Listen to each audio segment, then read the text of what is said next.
Hello guys, hello, this is for Virgo.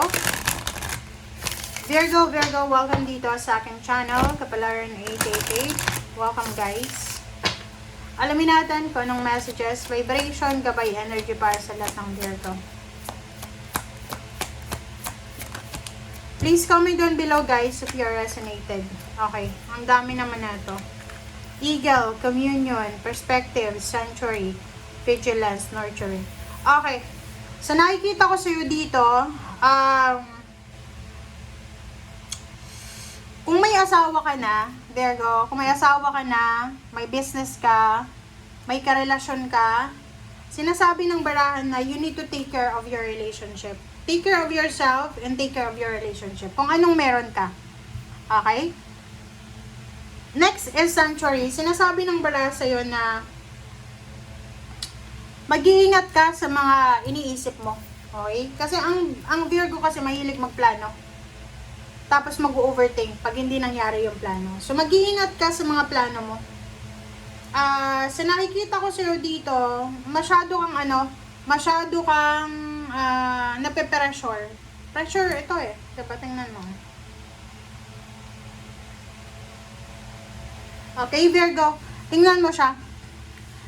Mag-iingat ka. Kung may asawa kayo, may karelasyon, wag na kayo maghanap ng ibang karelasyon. Protectionan nyo na lang yung current na relationship mo. Ano man ang rason mo para mag-cheat, ano man ang rason mo, i-validate yung emotion mo, mali pa rin yan. Okay? Maling-mali yan. Sabihin mo na, okay, yung asawa ko, yung boyfriend, girlfriend ko, tamad, walang trabaho. Hindi yun rason para mag-cheat ka kung ayaw mo na makipag-iwalay ka. Diba? Nurturing, take care of someone na nagmamahal sa'yo, sumusuporta sa'yo, Virgo. Okay? Huwag tayong maging selfish, na puro lang sarili natin ang isipin natin. We need to, double check din. Kasi, baka masyado mong pinapairal yung utak mo. Okay? Baka nawawalan ka na ng emotional intelligence.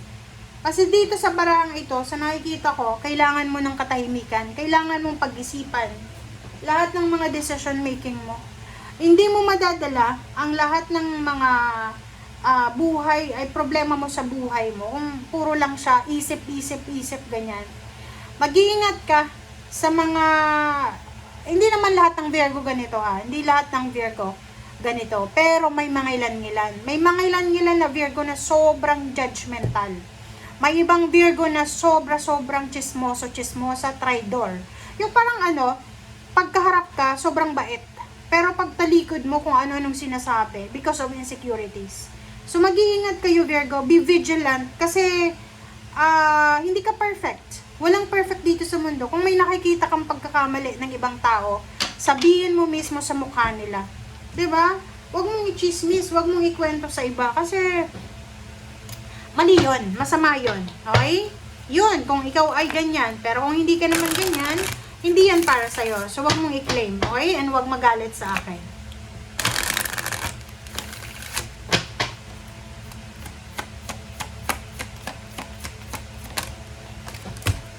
Alright, pay attention.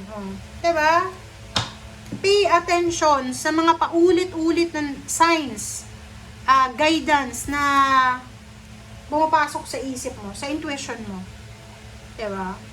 Kasi alam mo sa sobrang talino ng Virgo, puro lang siya isip, puro siya plano, sarili niyang sinusunod niya. So kaya itong second deck mo, sabi magbantay ka, pay attention. May mga paulit-ulit na guidance ka galing from your spiritual helpers and guides na kailangan mo sundin, pero hindi mo sinusunod kasi nga matigas yung ulo mo. Tsaka wala, bahala ka na. Diba? Okay, 3 of Wands and 8 of Pentacles. So, sa nakikita ko sa'yo dito, there's a Virgo na 3 months ka nang walang trabaho. Or 3 years ka nang nag-aantay na makapagsimula ng trabaho. Or kailangan mo mag-antay ng 3 more years. Paki-comment sa comment section. Sabi ng bala sa'yo dito na kailangan mo mag-antay ng 3 years para magkaroon ng trabaho stable and secured. Kailangan mong mag-antay ng 3 years or 3 months, 3 weeks para mag-resign, parang ganon. So, nasaan ka ba dyan? Basta ang nakikita ko sa'yo, it's either 3 months ka nang walang trabaho, 3 years ka nang unemployed, or nag-aantay ka ng 3 months bago ka mag-resign, or 3 months na lang, resign ka na, or 3 years pa nang hinihintay mo bago ka makapunta ng ibang bansa, parang ganon. Alright, so next is Queen of Pentacles and Page of Wands. Queen of Pentacles and Page of Wands. So nakikita ko sa'yo dito, this is all about your future. So sabi ng baraha sa'yo, huwag kang masyadong mainip.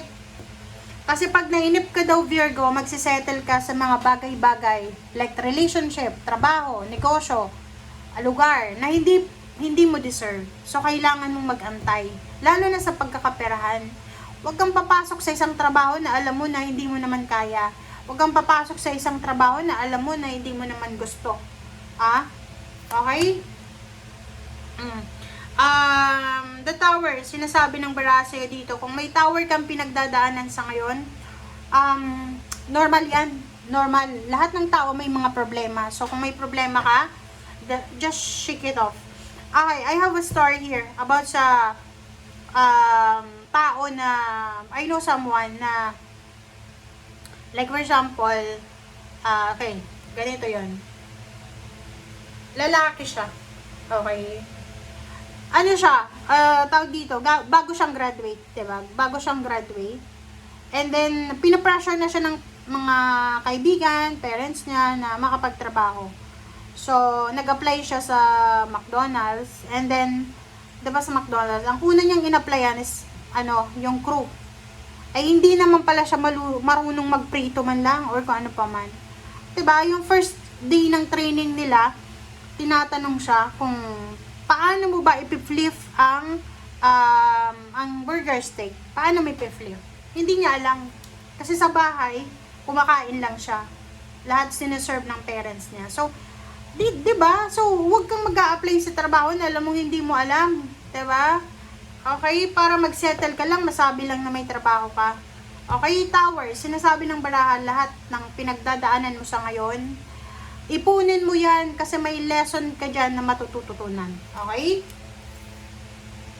Okay, Knight of Swords. Sabi ng baraha sa'yo, huwag kang magpadalos-dalos, Virgo, sa mga decision making mo. Yun. Huwag kang, kasi normally yung Virgo ganito yon. Halimbawa, ngayon mismo, makakaisip siya, ay ngayon, magmumol ako. Magmumol talaga yan. Diba?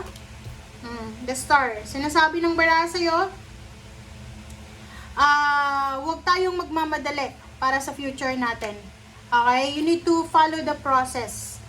Yan nga, may kasabihan tayo na yung pagong, 'di ba? Yung pagong, mabagal yung pagong pero makakarating yan sa kanyang destinasyon. 'Di ba?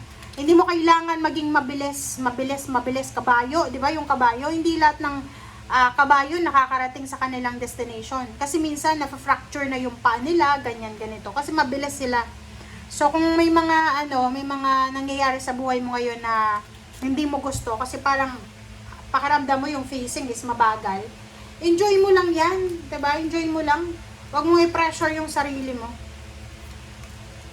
Okay, so, 3 of Swords, 4 of Pentacles, ay kita ko sa'yo dito, medyo, heartbroken ka sa 3 of Swords. Lahat ng ini-expect mo, hindi nangyari. Nangyari man yung ibang expectation mo, pero parang pinatikim ka lang, parang ganun. Heartbroken ka kasi hindi ka nakapag-ipon. Heartbroken ka kasi hindi ka nakapag-save ng pera. Pero ang sabi ng Queen of Wands dito, huwag ka daw masyadong mag-alala. Okay? Huwag kang masyadong ma-pressure.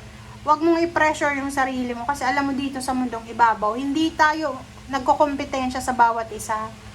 'Di ba? Isinilang tayo ng iba't ibang oras, iba't ibang araw, iba't ibang taon. Hindi para maging magkompetensya tayo. Ay kanya-kanya tayo ditong tawag dito, role sa mundo. Yun ang isipin mo. Kasi kung iisipin mo na, kailangan ma-promote agad ako, ganyan, naku. Magkakasakit ka niyan ng stress. Papunta na sa anxiety and depression and mga chronic disease. Kasi sobra kang nag-aalala. Tsaka, ikaw, Virgo, bawas-bawasan mo yung sobrang pag-overthink. Bawas-bawasan mo yung Simpleng bagay, iniisip mo kahit yung text ng, halimbawa, may nag-text sa'yo, tapos nagkamali lang, in-unsend. Nag-iisip ka na, ano kayang sinend niya? Parang gano'n. So, yun, bawas-bawasan mo yun. Okay? Thank you guys. Bye!